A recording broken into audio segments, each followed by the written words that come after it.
Boss ಲವರ್ಸಿಗೆ ನನ್ನ ಕಡೆಯಿಂದ big hi. Big boss Kannada season 11 ನ 81ನೇ ಎಪಿಸೋಡಿನ ರಿವ್ಯೂ ಜೊತೆ ನಿಮ್ಮ ಮುಂದೆ ಬಂದಿದ್ದೀನಿ.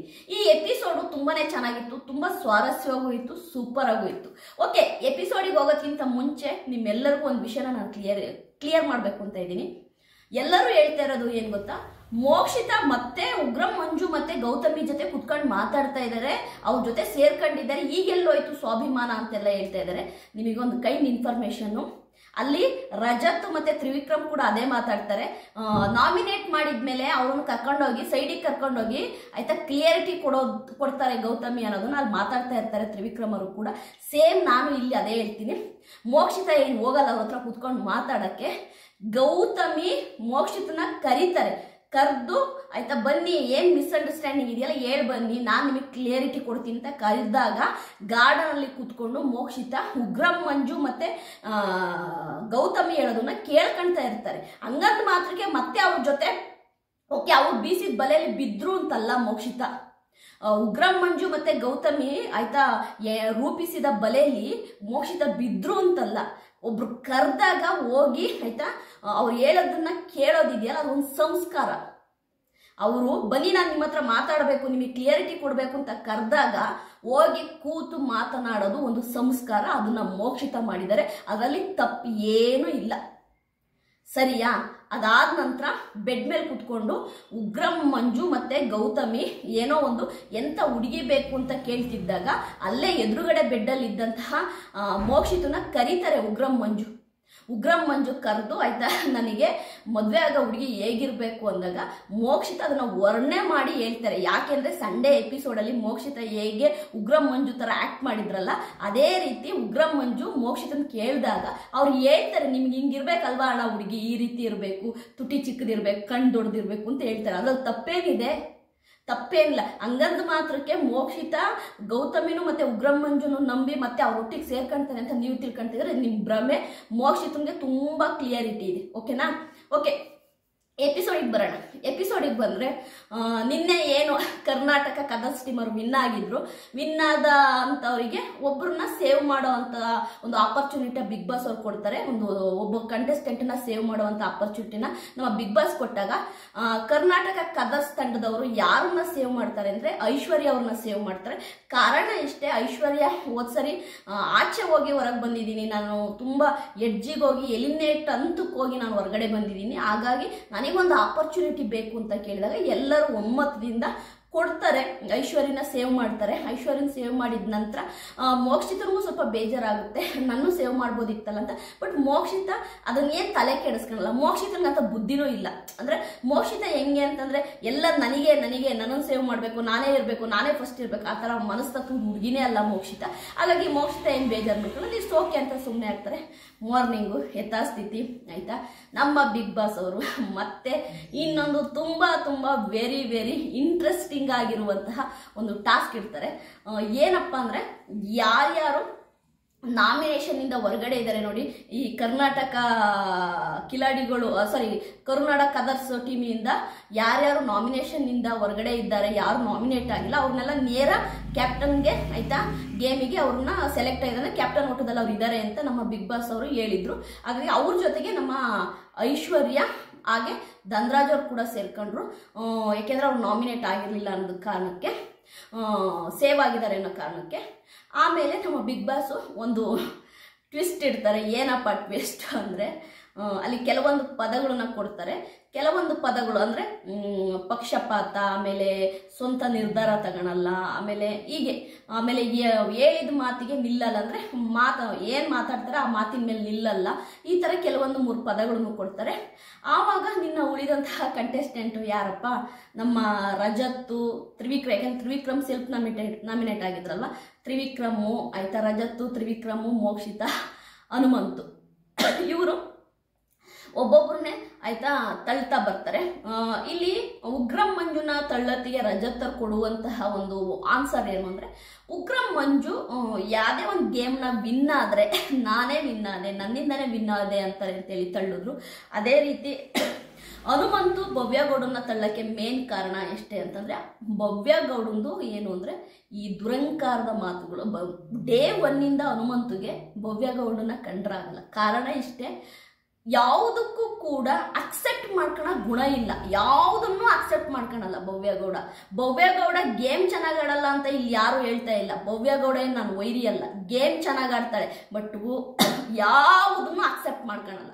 ಕೊನೆಗೆ ಹನುಮಂತು ಕೊಡಕ್ಕೇನು ಕಾರಣ ಇಲ್ಲ ಅಂತ ಹೇಳಿ ದಬ್ಬಲ್ ತಳ್ಬಿಟ್ರು. ಯಾಕೆಂತಂದ್ರೆ ನಿಮ್ಮ ಹತ್ರ ಏನಿದೆ ಕೊಡಕ್ ಕಾರಣ ಅಂತ ಹನುಮಂತ ಹೇಳ್ದ. ಕಾರಣ ಕೊಟ್ರೆ ನಾಳೆ ಬೆಳಗ್ಗೆ ತನಕ ನಡೆಯುತ್ತೆ, ನನಗೆ ಅದು ಇಷ್ಟ ಇಲ್ಲ ಅಂತ ಹೇಳ್ತಾ ಹೋಗಿ ದಬ್ಬಂತ ತಳ್ಬಿಟ್ರು ಹನುಮಂತು. ಆಯ್ತಾ, ಮೋಕ್ಷಿತನ ವಿಷಯಕ್ಕೆ ಬರ್ತೀನಿ. ಮೋಕ್ಷಿತ ಆಯ್ತಾ ಇಷ್ಟೇ ಹೇಳಿದ್ದು ಯಾರಿಗೆ? ಭವ್ಯಗೌಡನಿಗೆ. ನೀವು ತ್ರಿವಿಕ್ರಮ ರೊಟ್ಟಿ ಬಿಟ್ಟರೆ ಬೇರೆ ಯಾರೊಟ್ಟಿಗೂ ಆಯ್ತಾ ಬೆರೆಯಲ್ಲ. ನೀವು ಸ್ವಲ್ಪ ದುರಂಕಾರ ಇದೆ ನಿಮ್ಗೆ, ಅಹಂಕಾರದಿಂದ ತುಂಬ ರೂಢಾಗಿ ಮಾತಾಡ್ತೀರಾ ಅಂತ. ಅಲ್ಲ, ಬಿಗ್ ಬಾಸ್ ಮನೆಯಲ್ಲಿ ರೂಲ್ಸ್ ಬ್ರೇಕ್ ಮಾಡೋದನ್ನ ನಾನು ಹೆಮ್ಮೆ ಆಗಿ ತಗೊಂತೀನಿ ಆಯ್ತಾ. ನಾನು ಗ್ರೇಟ್, ನಾನೇ ಜಾಸ್ತಿ ರೂಲ್ಸ್ ಬ್ರೇಕ್ ಮಾಡಿ ನಾನು ಗ್ರೇಟ್ ಅಂತ ತಲೆಕೆಟ್ಟಿದ್ಯಾ ಭವ್ಯಗೌಡನಿಗೆ? ಸೆನ್ಸ್ ಇಲ್ಲ ಅವಳಿಗೆ, ಸೆನ್ಸು ಅಲ್ಲ. ಬಿಗ್ ಬಾಸ್ ಮನೆಯಲ್ಲಿ ರೂಲ್ಸ್ ಬ್ರೇಕ್ ಮಾಡೋದನ್ನ ಹೇಳಿದ್ರೆ ನೀವು ತುಂಬಾ ಕೋಳಿ ಕೂಗಿಸ್ಕೊಂಡಿದ್ದೀರಾ. ನೀವು ರೂಲ್ಸ್ ಬ್ರೇಕ್ ಮಾಡಿ ಅಂದ್ರೆ ನಾನು ಹೆಮ್ಮೆ ಪಡ್ತೀನಿ, ಎಸ್ ನಾನು ಹೆಮ್ಮೆ ಪಡ್ತೀನಿ, ನನ್ನ ಬೆನ್ನು ನಾನೇ ತೊಡ್ಕೊಳ್ತೀನಿ, ನಾನು ಜಾಸ್ತಿ ರೂಲ್ಸ್ ಬ್ರೇಕ್ ಮಾಡಿದ್ದೀನಿ ಅಂತ ತಲೆಕೆಟ್ಟಿದ್ಯಾ? ಇದಕ್ಕೆ ಹೇಳೋದು ಚೈನ್ ಚಪಾತಿ ಅಂತ ಹೇಳಿ. ಸೆನ್ಸ್ ಇರಬೇಕು. ಸುದೀಪ್ ಸರ್ ನೀವು ಇದ್ರ ಬಗ್ಗೆ ಕೇಳಲೇಬೇಕು. ಒಂದು ರೂಲ್ಸ್ ಬ್ರೇಕ್ ಮಾಡೋದನ್ನು ಕೂಡ ನಾನು ಹೆಮ್ಮೆ ಪಡ್ಕೊಳ್ತೀನಿ ಆಯ್ತಾ. ನನಗೆ ಅದ್ರಲ್ಲಿ ಗರ್ವ ಇದೆ ಅಂದ್ರೆ ನಗ್ತಾ ಇದ್ರು ಮೋಕ್ಷಿತ. ಇಂಥ ತಲೆಕೆಟ್ಟೋಕೆ ಇನ್ನೇನು ಹೇಳೋದು ಅಂತೇಳಿ ಆಯ್ತಾ.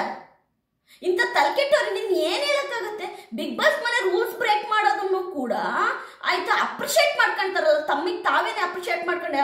ನಾನೇನೋ ಬಿಗ್ ಬಾಸ್ ಮನೆ ರಾಣಿ ಅಂತ ನೀವು ಬಿಗ್ ಬಾಸ್ ಕನ್ನಡ ಸೀಸನ್ 11 ರಾಣಿ ಅಲ್ಲ ಆಯ್ತಾ, ಖಂಡಿತವಾಗಲ್ಲ ಭವ್ಯಗೌಡ. ನೀವು ಬಿಗ್ ಬಾಸ್ ಕನ್ನಡ ಸೀಸನ್ 11 ಡೌರಾಣಿ ಅಂತಾನೆ ಹೇಳ್ಬೋದು.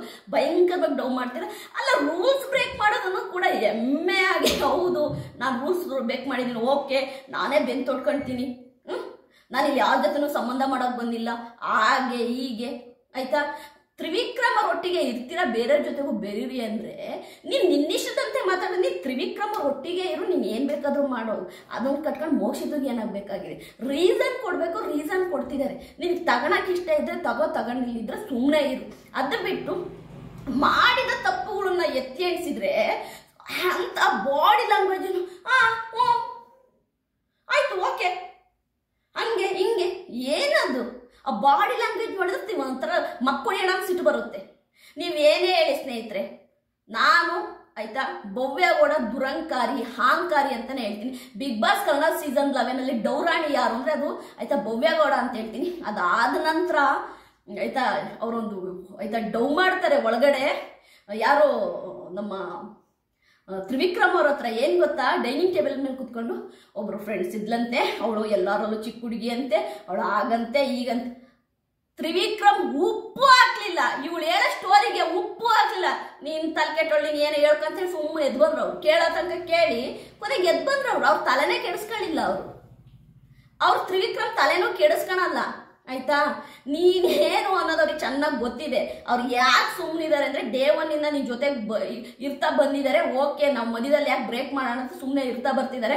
ಒಂದಿನ ನೀನು ನಾಮಿನೇಟ್ ಮಾಡಬೇಕು ಅನ್ನೋ ಒಂದು ಇದು ಬಂದ್ರೆ ಖಂಡಿತವಾಗಿ ಅವ್ರು ಮಾಡ್ತಾರೆ. ನಾನು ತ್ರಿವಿಕ್ರಮ್ ಅವ್ರ ಬಗ್ಗೆ ಯಾವುದನ್ನು ಹೇಳಲ್ಲ. ಯಾಕಂದ್ರೆ ತ್ರಿವಿಕ್ರಮ್ ನಿಜವಾಗ್ಲೂ ಭವ್ಯಗೌಡನ್ ಬಳಸ್ಕೊಂಡು ಗೇಮ್ ಆಡಬೇಕು ಅಂತ ಯಾವತ್ತೂ ತ್ರಿವಿಕ್ರಮ್ ಗೇಮ್ ಆಡಿಲ್ಲ. ಇದು ನಾನು ಆನೆಸ್ಟ್ ಆಗಿ ಹೇಳ್ತೀನಿ. ತ್ರಿವಿಕ್ರಮ್ ಅವ್ರ ಗೇಮ್ ಏನಿದೆ ಅವ್ರು ಆಡ್ತಾ ಇದ್ದಾರೆ, ಯಾವತ್ತೂ ಕೂಡ ಭವ್ಯಗೌಡನ್ ಬಳಸ್ಕೊಂಡು ಗೇಮ್ ಆಡಬೇಕು ಅಂತ ಖಂಡಿತವಾಗೂ ಆಡಿಲ್ಲ. ಓಕೆನಾ.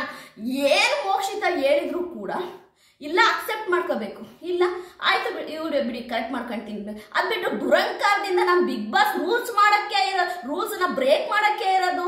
ನಾನು ಅದಕ್ಕೆ ಹೆಮ್ಮೆ ಪಟ್ಕೊಂತೀನಿ, ನಾನು ಗರ್ವ ಪಟ್ಕೊಂತೀನಿ ಅಂದರೆ ಇಂಥ ತಲೆ ಕೆಟ್ಟಂಥ ಭವ್ಯಗೌಡನ ಇನ್ನೇನು ಹೇಳೋಕ್ಕಾಗುತ್ತೆ? ಹೇಳು ನಮ್ಮ ಬಾಯಿನೇ ನೋವಾಗೋದು. ಓಕೆ ಅದು ಬಿಡಿ. ಅದರಲ್ಲಿ ಏನು ಸ್ವಿಮ್ಮಿಂಗ್ ಪೂಲಿಗೆ ತಳ್ಳ ಅಂತ ಒಂದು ಟಾಸ್ಕ್ ಇದೆ. ಅದರಲ್ಲಿ ನಮ್ಮ ಉಗ್ರ ಮಂಜು ಅವರು ಹೊರಗುಳಿತಾರೆ ಅಂದರೆ ಕ್ಯಾಪ್ಟನ್ಸಿ ಓಟದಿಂದ ಹೊರಗಡೆ ಉಳಿತಾರೆ. ಮತ್ತೆ ನಮ್ಮ ಬಿಗ್ ಬಾಸ್ ಅವರು ಅದಾದ ನಂತರ ಮತ್ತೊಂದು ಗೇಮ್ ಕೊಡ್ತಾರೆ. ಮತ್ತೊಂದು ಗೇಮ್ ಏನು ಅಂದರೆ ಈ ಟೈಲ್ಸನ್ನ ಇಡ್ತಾ ಹೋಗೋದು, ಕಾಲಲ್ಲಿ ಅವರು ಬ್ಯಾಲೆನ್ಸ್ ಮಾಡಬೇಕು. ಆ ಒಂದು ಓಟದಲ್ಲಿ ಯಾರ್ಯಾರು ಇರ್ತಾರೆ ಅಂದರೆ ಚೈತ್ರ ಕುಂದಾಪುರ ಅವರು ಇರ್ತಾರೆ, ಧನರಾಜ್ ಅವರು ಇರ್ತಾರೆ, ಐಶ್ವರ್ಯ, ಭವ್ಯಗೌಡ, ಆಮೇಲೆ ಗೌತಮಿ ಆಯ್ತಾ ಇರ್ತಾರೆ. ಅವರು ಆಯ್ತಾ ತುಂಬಾನೇ ಟ್ರೈ ಮಾಡ್ತಾ ಇರ್ತಾರೆ, ತುಂಬಾ ಟ್ರೈ ಮಾಡ್ತಾ ಇರ್ತಾರೆ. ನನಗೆ ಚೈತ್ರ ಕುಂದಾಪುರ ಅವರು ಕೂಡ ತುಂಬಾ ಚೆನ್ನಾಗಿ ಟ್ರೈ ಮಾಡಿದ್ರು, ಧನರಾಜ್ ತುಂಬಾ ಚೆನ್ನಾಗಿ ಟ್ರೈ ಮಾಡಿದ್ರು, ಅದೇ ರೀತಿ ಐಶ್ವರ್ಯ ತುಂಬಾ ಚೆನ್ನಾಗಿ ಟ್ರೈ ಮಾಡಿದ್ರು, ಗೌತಮಿನೂ ಕೂಡ ಮಾಡಿದ್ರು. ಬಟ್ ಲಾಸ್ಟ್ ಅಲ್ಲಿ ಉಳಿದಿದ್ದು ಯಾರು ಅಂದ್ರೆ ಭವ್ಯ ಗೌಡ ಮತ್ತೆ ಐಶ್ವರ್ಯ ಉಳಿದ್ರು. ನೋಡೋಣ ಇವರಿಬ್ಬರಲ್ಲಿ ಯಾರು ಕ್ಯಾಪ್ಟನ್ ಆಗ್ತಾರೆ ಅಂತೇಳಿ ನಮಗೆ ಗೊತ್ತಾಗುತ್ತೆ ನಾಳೆ ಎಪಿಸೋಡಲ್ಲಿ ಯಾರು ಕ್ಯಾಪ್ಟನ್ ಆಗ್ತಾರೆ ಅಂತ. ಇದಲ್ದೇನೆ ಇನ್ನೂ ಒಂದು ವಿಷಯ ಹೇಳಬೇಕು ಅಂತಂದ್ರೆ, ಖಂಡಿತವಾಗೂ ಆಯ್ತಾ, ಭವ್ಯ ಗೌಡನಿಗೆ ಒಂದು ಇಷ್ಟೊಂದು ಅಹಂಕಾರ ಬರೋಕ್ಕೆ ಕಾರಣ ಏನು ಅಂದರೆ, ಓಕೆ ನಾನು ಕಲರ್ಸ್ ಕನ್ನಡ ವಾಹಿನಿಯಿಂದ ಬಂದಿದ್ದೀನಿ, ಹಾಗಾಗಿ ನನಗೆ ಸಪೋರ್ಟ್ ಮಾಡ್ತಾರೆ, ನನ್ನನ್ನು ಫೈನಲ್ ತನಕ ಕರ್ಕೊಂಡು ಹೋಗ್ತಾರೆ ಅಂತ ಭವ್ಯ ಗೌಡ ಗಾಢವಾಗಿ ನಂಬಿದ್ದಾರೆ. ಹಂಗಾಗಿ ತುಂಬ ಅಹಂಕಾರದಿಂದ ವರ್ತಿಸ್ತಾರೆ. ನಾನು ಭವ್ಯ ಗೌಡಂದು ಗೇಮ್ ಬಗ್ಗೆ ನಾನು ಏನು ಹೇಳ್ತಾ ಇಲ್ಲ, ಸೂಪರಾಗಿ ಗೇಮ್ ಆಡ್ತಾರೆ. ಆದರೆ ಪರ್ಸ್ನಾಲಿಟಿ, ಆ ಬಿಹೇವಿಯರ್ ಅಂತಿದೆ ಆಯ್ತಾ, ಒಂದು ಪಬ್ಲಿಕ್ಕಲ್ಲಿ ಹೆಂಗೆ ಬಿಹೇವ್ ಮಾಡಬೇಕು ಅಂತಿದೆ, ಆ ಬಿಹೇವ್ ಮಾಡೋದಿದೆಯಲ್ಲ ಅದು ಒಂದು ಚೂರು ಇಷ್ಟ ಇಲ್ಲ. ತನ್ನನ್ನು ತಾನೇನೋ ಎಲಿಜಬೆತ್ ರಾಣಿ ಅಂದ್ಕೊಂಡಿದ್ದಾರೆ. ಬಿಗ್ ಬಾಸ್ ಮನೆಯಲ್ಲಿ ಈ ಥರ ವರ್ಸ್ಟ್ ಬಿಹೇವ್ನ ನಾನು ಯಾವಾಗಲೂ ನೋಡಿಲ್ಲ. Okay, it's okay. ಕಂಟೆಸ್ಟೆಂಟ್ ಆಗಿ ಭವ್ಯ ಗೌಡ ಇಷ್ಟ ಆಗಿರೋರು ತುಂಬ ಜನ ಇರ್ತಾರೆ, ಭವ್ಯ ಗೌಡನ ಫಾಲೋ ಮಾಡೋರು ತುಂಬ ಜನ ಇರ್ತಾರೆ. ಹಂಗಂತ ಹೇಳ್ಬಿಟ್ಟು ಭವ್ಯ ಗೌಡಗೆ ಫ್ಯಾನ್ಸ್ ಇದ್ದಾರೆ, ಫಾಲೋ ಮಾಡೋರಿದ್ದಾರೆ. ಓಕೆ, ಅವ್ರು ಬಂದು ಬ್ಯಾಡ್ ಕಮೆಂಟ್ ಹಾಕ್ತಾರೆ, ನನ್ನ ಕಮೆಂಟ್ ಸೆಕ್ಷನಲ್ಲಿ ಬ್ಯಾಡ್ ಕಮೆಂಟ್ ಹಾಕ್ತಾರೆ ಅಂತ ನನಗನ್ಸಿದ್ದನ್ನ ನಾನು ಹೇಳ್ದೆ ಇರೋಕ್ಕಾಗಲ್ಲ. ಅದು ಭವ್ಯ ಗೌಡನ ಫ್ಯಾನ್ ಆಗಿರ್ಬೋದು, ಬೇರೆ ಯಾರ ಫ್ಯಾನ್ಸ್ ಆಗಿರ್ಬೋದು, ಬಂದು ಬ್ಯಾಡಾಗಿ ಕಮೆಂಟ್ ಹಾಕಿದ ತಕ್ಷಣನೇ ಆಯ್ತಾ ಎದುರೋ ಅಂತ ಮಗಳು ನಾನು ಅಲ್ವೇ ಅಲ್ಲ. ನನಗನ್ಸಿದ್ದನ್ನ ನಾನು ಹೇಳೇ ಹೇಳ್ತೀನಿ. ನನ್ನ ಈ ರಿವ್ಯೂ ನಿಮಗೆ ಇಷ್ಟ ಆದರೆ ಲೈಕ್ ಮಾಡಿ, ಸಬ್ಸ್ಕ್ರೈಬ್ ಮಾಡಿ. ಬಾಯ್ ಬಾಯ್.